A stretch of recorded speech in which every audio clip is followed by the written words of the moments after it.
Sir, ಇದು ಜಮದಗ್ನಿ ಋಷಿಗಳ ತಪೋಕ್ಷೇತ್ರ, ಸ್ವಾಮಿ ಉದ್ಭವಲಿಂಗು. ಇಲ್ಲಿ ಪಂಚಪೇಟೆಗಳ ಕ್ಷೇತ್ರ, ಪಂಚಲಿಂಗಗಳ ಕ್ಷೇತ್ರ. ಪಂಚಲಿಂಗಗಳಿಗೂ ಕೂಡ ಅಷ್ಟಬಂಧನಗಳಿಂದ ಬಂಧಿಸಿಲ್ಲ. ದೇವರು ಉದ್ಭವ ಮೂರ್ತಿ ಸ್ವಾಮಿ, ಜೊತೆಯಲ್ಲಿ ಜ್ಯೋತಿರ್ಲಿಂಗು ಸ್ವರೂಪವಾಗಿರ್ತಕ್ಕಂಥದ್ದು. ಜಮದಗ್ನಿ ಋಷಿಗಳ ತಪೋಕ್ಷೇತ್ರ ಆಗಿರೋದ್ರಿಂದ ಇಲ್ಲಿ ಅವರು ತಪಸ್ಸು ಮಾಡಿರ್ತಕ್ಕಂಥ ಪೂರ್ಣ ಫಲವನ್ನು ಸ್ವಾಮಿನಲ್ಲಿ ಐಕ್ಯ ಮಾಡಿದ್ದಾರೆ ಅನ್ನೋ ಒಂದು ಪ್ರತೀತಿ. ಜೊತೆಯಲ್ಲಿ ಈ ಕ್ಷೇತ್ರದ ಒಂದು ವಿಶೇಷ ಏನಂದರೆ ಅಭಿಷೇಕ ಪ್ರಿಯ.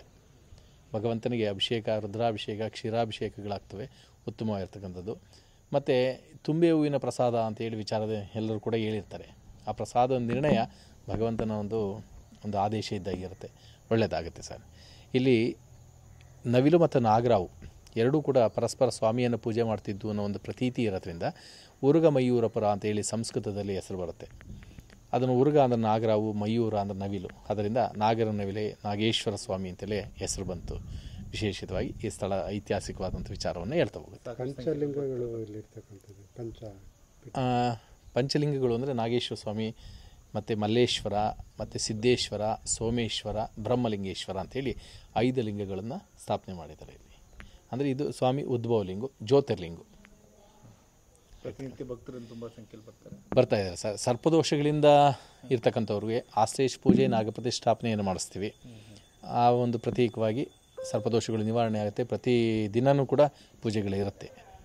ನಾಗಪ್ರತಿಷ್ಠಾಪನೆ ಮತ್ತು ಆಶ್ಲೇಷ ಪೂಜೆ, ಇಲ್ಲಿ ಸರ್ಪದೋಷಕ್ಕೆ ಪೂಜೆ ಮಾಡಿಸ್ತೀವಿ. ಸರ್ಪ ಸಂಸ್ಕಾರ ಸೇವೆ ಇಲ್ಲಿ ಇರಲ್ಲ. ಶಂಕರ್ ಪ್ರಸಾದ್ ಅಂತೇಳಿ ಹೇಳಿ ಸರ್. ನಿನ್ನೆ ಡಿ ಕೆ ಶಿವಕುಮಾರ್ ಅವರು ಇಲ್ಲಿಗೆ ಈ ಕ್ಷೇತ್ರಕ್ಕೆ ಬಂದು ಪೂಜಿಸ್ತಾರೆ ಸರ್. ಏನೇನೆಲ್ಲ ಕಾರ್ಯಕ್ರಮಗಳಿತ್ತು, ಅವ್ರದ್ದು ಎಷ್ಟೊತ್ತಿಗೆ ಬಂದರು, ಏನು ಖಾಸಗಿಯಾಗಿ ಬಂದಿದ್ದು ಅವರು. ವಿಶೇಷವಾಗಿ ನಾವೊಂದು ಶಿವಾನುಗ್ರಹ ಸೇವಾ ಪ್ರತಿಷ್ಠಾನ ವತಿಯಿಂದ ಒಂದು ಸುವರ್ಣ ಮಂಟಪ ಸಮರ್ಪಣೆಯನ್ನು ಮಾಡ್ತಾಯಿದ್ವಿ ರಂಭಾಪುರಿ ಪೀಠಕ್ಕೆ. ಆ ರಂಭಾಪುರಿ ಪೀಠದ ಗಂಗಾಧರ ಜಗದ್ಗುರುಗಳು ಅಂತ ಹೇಳ್ಬಿಟ್ಟು ಅವರ ಪರಮ ಭಕ್ತರು ಶಿವಕುಮಾರ ಸ್ವಾಮಿ, ನಮ್ಮ ಉಪಮುಖ್ಯಮಂತ್ರಿ ಡಿ ಕೆ ಶಿವಕುಮಾರ್ ಅವರು ಪರಮ ಭಕ್ತರು. ಅವರು ಪೂಜೆ ಮಾಡಿದ್ದಂಥ ಮಂಟಪ, 4 ರಂಭಾಪುರಿ ಪೀಠದ ಜಗದ್ಗುರುಗಳು ಪೂಜೆ ಮಾಡಿದ್ದ ಮಂಟಪ ಶಿಥಿಲವಾಗಿತ್ತು.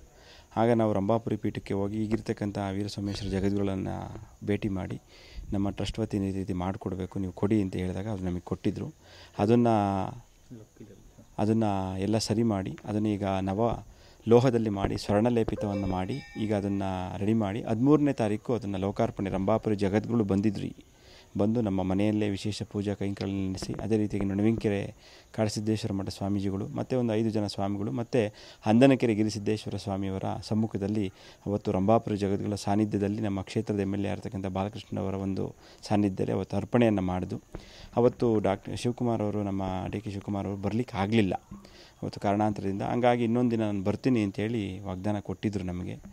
ಹಾಗಾಗಿ ಮತ್ತೆ ನಿನ್ನೆ ಸಂಜೆ ಬಂದು ಮನೆಯಲ್ಲಿ ವಿಶೇಷವಾಗಿ ಹಂದನಕೆರೆ ಗಿರಿಸಿದ್ದೇಶ್ವರ ಸ್ವಾಮಿ ಮತ್ತು ಗಂಗಾಧರ ಜಗದ್ಗುರು ಪೂಜೆ ಮಾಡಿದಂಥ ಒಂದು ಮಂಟಪಕ್ಕೆ ಗಂಗಾಧರ ಜಗದ್ಗುರುಗಳ ಒಂದು ಚಿತ್ರಣವನ್ನಿಟ್ಟು ವಿಶೇಷವಾಗಿ ನಾವೇನು ಸತ್ಯನಾರಾಯಣ ಸ್ವಾಮಿ ವ್ರತ ಅಂತ ಏನು ಮಾಡ್ತೀವಿ ಅದೇ ರೀತಿಯಾಗಿ ನಮ್ಮ ಶಿವಾನುಗ್ರಹ ವತಿಯಿಂದ ಒಂದು ಬುಕ್ಸನ್ನು ಬಿಡುಗಡೆ ಮಾಡಿದ್ದೀವಿ. 4 ಬುಕ್ಸ್ ಬಿಡುಗಡೆ ಆಗಿದೆ ನಮ್ಮ ಗ್ರಂಥ ಪ್ರಕಾಶನದಿಂದ. ಇದು ವಿಶೇಷವಾಗಿ ಸತ್ಯನಾರಾಯಣ ಸ್ವಾಮಿ ಪೂಜೆ ಏನಿದೆ ಆ ರೀತಿಯಾಗಿ ಒಂದು ರೇಣುಕಾಚಾರ್ಯ ವ್ರತ ಅಂತ ಹೇಳ್ಬಿಟ್ಟು ಒಂದು ಪೂಜೆಯನ್ನು ಕೈಗೊಂಡಿದ್ದು. ಅದಕ್ಕೆ ಮತ್ತು ಒಂದು ವಿಶೇಷವಾಗಿ ಗಿರಿಸಿದ್ದೇಶ್ವರ ಸ್ವಾಮಿಗೆ ಅಭಿಷೇಕ ಪೂಜೆ ಎಲ್ಲ ಒಂದು ಸುಮಾರು 2 ಗಂಟೆಗಳ ಕಾಲ ನಮ್ಮ ಮನೆಯಲ್ಲಿದ್ದು ಪೂಜೆ ಎಲ್ಲ ಮಾಡಿ ನಮ್ಮ ಕ್ಷೇತ್ರದ ದೇವರನ್ನು ಕೂಡ ನಾಗೇಶ್ವರ ಸ್ವಾಮಿಯವರ ದರ್ಶನ ಮಾಡಿ ಅದಾದ ನಂತರ ಮನೆಗೆ ಬಂದರು. ಅಲ್ಲಿ ನಮ್ಮ ಏನು ಶಿವಾನುಗ್ರಹವತಿಯ ಒಂದು ಸಾನ್ನಿಧ್ಯ ದೇವತೆ ಇದೆ, ಆರಾಧ್ಯ ದೇವತೆ ಸ್ವರ್ಣಚಂಡಿಕಾ ದುರ್ಗಾ ಪರಮೇಶ್ವರ ಒಂದು ಪ್ರಾರ್ಥನೆಯನ್ನು ಅಲ್ಲಿ ಸಂಕಲ್ಪವನ್ನು ಮಾಡಿ ಮುಂದಿನ ಒಂದು ರಾಜಕೀಯ ಭವಿಷ್ಯ ಒಳ್ಳೆಯದಾಗಲಿ ಅಂತೇಳಿ ಸಂಕಲ್ಪವನ್ನು ಮಾಡಿ ಅಲ್ಲಿ ವಿಶೇಷ ಪೂಜೆಗಳನ್ನು ಕೈಗೊಂಡಿದ್ರು ಸರ್. ನಿನ್ನೆ ತಾಂಡೂಲ ಪ್ರಶ್ನೆಯನ್ನು ಕೇಳಿದ್ರೆ ತಾವು ಅಂತೇಳಿ ಅದೇನು ಸರ್, ಅದು ನಾವೀಗ ನಾವೊಂದು ಶಿವಾನುಗ್ರಹ ಸೇವಾ ಟ್ರಸ್ಟ್ ಅಂತ ಏನು ಮಾಡ್ಕೊಂಡಿದ್ದೀವಿ, ಸೇವಾ ಪ್ರತಿಷ್ಠಾನ ಅಂತೇಳಿ ಮಾಡ್ಕೊಂಡಿದ್ದೀವಿ. ಅದೊಂದು ಪುರೋಹಿತರ ಒಂದು ಟ್ರಸ್ಟ್ ಸರ್. ಅದು ನಾವು ಯಾವುದೇ ಒಂದು ಧಾರ್ಮಿಕ ಕಾರ್ಯಗಳನ್ನು ಮಾಡ್ಕೊತ ಬಂದಿದ್ದೀವಿ. ಪ್ರತಿ ವರ್ಷದಲ್ಲೂ ಕೂಡ ಒಂದೊಂದು ಧಾರ್ಮಿಕ ಕಾರ್ಯಗಳನ್ನು ನೆರವೇರಿಸ್ಕೊಳ್ತಾ ಬಂದಿದ್ದೀವಿ. ಹಾಗೆಯಾಗಿ ಎಲ್ಲ ಏನು ದೇವಸ್ಥಾನಗಳಿದೆ, ಹೋಮ ಹವನ, ಚಂಡಿ ಹೋಮಗಳು, ದೇವಸ್ಥಾನ ಓಪಾನ್ಗಳು ಇವೆಲ್ಲವನ್ನು ಕೂಡ ಮಾಡ್ಕೊಳ್ತಾ ಬಂದಿದ್ದೀವಿ. ಅವೆಲ್ಲವೂ ಕೂಡ ಒಂದು ತಂಡೂಲ ಪ್ರಶ್ನೆ ಆಗ್ತೀವಿ. ಏನೇ ಸಮಸ್ಯೆಗಳಿದೆ, ದೇವಸ್ಥಾನಕ್ಕೆ ಏನಾರು ಸಮಸ್ಯೆಗಳಿದೆ, ಅಭಿವೃದ್ಧಿ ಏನಾಗಬೇಕು, ಯಾವ ರೀತಿಯ ಸಮಸ್ಯೆ ಆಗಿದೆ, ಅದೇ ರೀತಿಯ ವೈಯಕ್ತಿಕ ಮನುಷ್ಯರಿಗೂ ಏನಾರು ಸಮಸ್ಯೆ ಆಗಿದೆ ಅವೆಲ್ಲವನ್ನೂ ಕೂಡ ತಾಂಡೂಲ ಪ್ರಶ್ನೆಯಲ್ಲಿ ಹಾಕಿ ಸಮಸ್ಯೆಯನ್ನು ಬಗೆಹರಿಸ್ಕೊತ ಬಂದಿದ್ದೀವಿ. ಅದೇ ರೀತಿಯಾಗಿ ನಮ್ಮ ಡಿ ಕೆ ಶಿವಕುಮಾರ್ ಸಾಹೇಬ್ರಿಗೂ ಕೂಡ ನಿನ್ನೆ ಬಂದಾಗ ಅವ್ರಿಗೂ ಕೂಡ ಪ್ರಶ್ನೆ ಹಾಕಿ ನೋಡಿ ಪೂಜೆಯನ್ನು ಮಾಡಿದ್ವಿ. ಅವರು ಕೂಡ ಒಂದು 3.5 ತಿಂಗಳಲ್ಲಿ ಒಂದು ರಾಜಕೀಯ ಉನ್ನತ ಸ್ಥಾನವನ್ನು ಪಡಿತಾರೆ ಅನ್ನೋದು ಮಾತು ಖಂಡಿತ ಪ್ರಶ್ನೆಯಲ್ಲಿ ಬಂದಿದೆ. ಖಂಡಿತವಾಗ್ಲೂ ಆಗ್ತಾರೆ. ಯಾಕೆಂದರೆ ಅವರು ನಮ್ಮ ರಂಭಾಪುರಿ ಪೀಠದ ವೀರ ಗಂಗಾಧರ ಜಗದ್ಗುರುಗಳ ಪರಮ ಭಕ್ತರು. ಅವರ ಒಂದು ಪೂಜೆಗೆ ನಿನ್ನೆ ಬಂದು ಸಾನ್ನಿಧ್ಯಕ್ಕೆ ಬಂದು ಪೂಜೆಯನ್ನು ಮಾಡಿದರೆ ಗುರು ಆಶೀರ್ವಾದ ಖಂಡಿತ ಇದೆ. ಯಾಕೆಂದರೆ ಅರಮುನಿದರು ಗುರು ಕಾಯ್ತಾನೆ ಅನ್ನೋದೊಂದು ಭಾಳ ವಿಶೇಷ.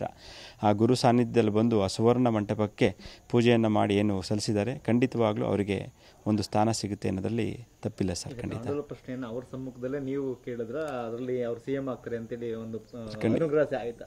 ಇಲ್ಲ, ಅದು ಪೂಜೆ ಪುನಸ್ಕಾರ ಎಲ್ಲ ಮಾಡಿದು ನಾವು ವೈಯಕ್ತಿಕವಾಗಿ ಅವರು ಒಂದು ಕೆಲವೊಬ್ಬರು ಅವರ ಜೊತೆಲೇನಿದ್ದಾರೆ ಅವರು ನಮಗೆ ಪರಿಚಯ ಇದ್ದಾರೆ. ಅವ್ರು ಹೇಳಿದರು, ನೋಡಿ ಗುರುಗಳ ಈ ರೀತಿ ಒಂದು ಪ್ರಶ್ನೆ ಹಾಕಿ ನೋಡಿ ಏನು ಬರುತ್ತೆ ಅಂತ ಅವ್ರಿಗೆ ತಿಳಿಸಿದ್ದು. ಖಂಡಿತ ಸರ್ 3-3.5 ತಿಂಗಳಲ್ಲಿ ಆಗೋಂಥ ಚಾನ್ಸಸ್ ತುಂಬ ಇದೆ ಸರ್ ಅಂತ ಹೇಳಿದ್ದೀವಿ. ಅದನ್ನು ಅವರಿಗೆ ಮುಟ್ಟಿಸಿದ್ವಿ. ಅವರು ನಿನ್ನೆ ಅವರ ಕಿವಿಗೆ ಹೇಳಿದ್ದಾರೆ.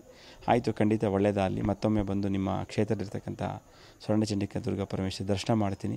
ನೀವು ಹೇಳಿದಂತೆ ಆಗದೆ ತುಂಬ ಸಂತೋಷ ಆಗ್ತಾರೆ. ಖಂಡಿತ ಬರ್ತೀನಿ ಮತ್ತೊಮ್ಮೆ ಹೇಳಿ ಆಶ್ವಾಸನೆ ಕೊಟ್ಟು ಆ ಸುವರ್ಣ ಮಂಟಪ ನಾಳೆ ರಂಭಾಪುರಿ ಪೀಠಕ್ಕೆ ಹೋಗ್ತಾ ಇದೆ.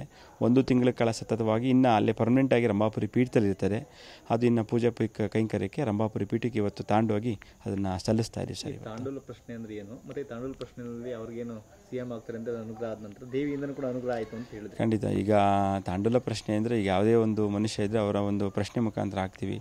ಈ ರೀತಿ ಸಮಸ್ಯೆ ಇದೆ, ಈ ರೀತಿ ಮುಂದೆ ಸ್ಥಾನಮಾನ ಏನು ಬೇಕು, ಈಗ ಯಾವುದೇ ಸಮಸ್ಯೆಗಳನ್ನು ನಾವು ಪ್ರಶ್ನೆ ಆಗ್ತಾ ಅದ್ರಲ್ಲಿ ಬರ್ತಾರೆ. ಈ ರೀತಿ ಆಗುತ್ತೆ, ಮುಂದೆ ಹಿಂಗಿದೆ, ಇಂಡಿಯವರಿಗೆ ಸಮಸ್ಯೆ ಆಗುತ್ತೆ, ಯಾವುದೇ ವೈಯಕ್ತಿಕ ತಗೊಂಡ್ರು ಕೂಡ ಬಂದು ಅದೇ ರೀತಿಯಾಗಿ ಅವ್ರನ್ನೂ ಕೂಡ ಆಗ್ತಾಗ ಮುಂದೆ ಅವರಿಗೆ ಒಂದು ಭವಿಷ್ಯ ಇದೆ, ಮುಂದೆ ಒಳ್ಳೆಯದಾಗ್ತಾರೆ ಅಂತ ಹೇಳಿ ಅಲ್ಲಿ ತಾಂಡೂಲ ಪ್ರಶ್ನೆಯಲ್ಲಿ ಬಂತು. ಅಮ್ಮನವರ ಪೂಜೆ ಸಂಕಲ್ಪ ಮಾಡಬೇಕಾದ್ರೂ ಕೂಡ ಅಮ್ಮನವರೊಂದು ತಲೆ ಮೇಲಿದ್ದಂಥ ಪ್ರಸಾದ ಕೂಡ ಆಯಿತು, ಒಳ್ಳೆಯದಾಗ್ತಾರೆ ಅಂತೇಳಿ. ಆಗ ಅವರು ಕೂಡ ತುಂಬ ಖುಷಿಯಾಗಿ ಒಳ್ಳೆಯದಾದರೆ ಖಂಡಿತ ನಾನು ಮತ್ತೊಮ್ಮೆ ಬರ್ತೀನಿ ಅಂತೇಳಿ ಆಶ್ವಾಸನೆ ಕೊಟ್ಟು ಅಲ್ಲಿ ನಮ್ಮ ಶಿವಾನುಗ್ರಹ ನಿವಾಸದಲ್ಲಿ ಏನು ನಾವು ಪೂಜೆ ಹಮ್ಮಿಕೊಂಡಿದ್ದು ಟ್ರಸ್ಟ್ ವತಿಯಿಂದ ಅವೆಲ್ಲ ಪೂಜೆಯನ್ನು ಮುಗಿಸಿ ಹೋಗಿದ್ದಾರೆ ಸರ್. ಇದೆಲ್ಲವೂ ಕೂಡ ಎಲ್ಲ ಒಂದು ಕಡೆ ಅವರಿಗೆ ಖಂಡಿತ ಶುಭ ಸೂಚನೆ ಖಂಡಿತವಾಗ್ಲೂ ಆಗ್ತಾರೆ. ಯಾಕೆಂದರೆ ಒಂದು ನಾನು ಹೇಳಿದಾಗೆ ಅರಮುನಿದರು ಗುರು ಕಾಯ್ತಾನೆ ಅಂತ ಏನೋ ಒಂದು ಮಹತ್ವ ಇದೆ. ಆ ಗುರುವಿನ ಒಂದು ವಾಕ್ಯಕ್ಕೆ ಏನು ಅಂದನಿಕೆರೆ ಗಿರಿಸಿದ್ದೇಶ್ವರ ಹೇಳಿದರು, ನೀನು ಹೋಗಬೇಕಪ್ಪ ಅಲ್ಲಿ ಪೂಜೆ ಮಂಟಪಕ್ಕೆ ಒಂದು ಪೂಜೆ ಮಾಡಬೇಕು ಅಂತ ಹೇಳಿದರು.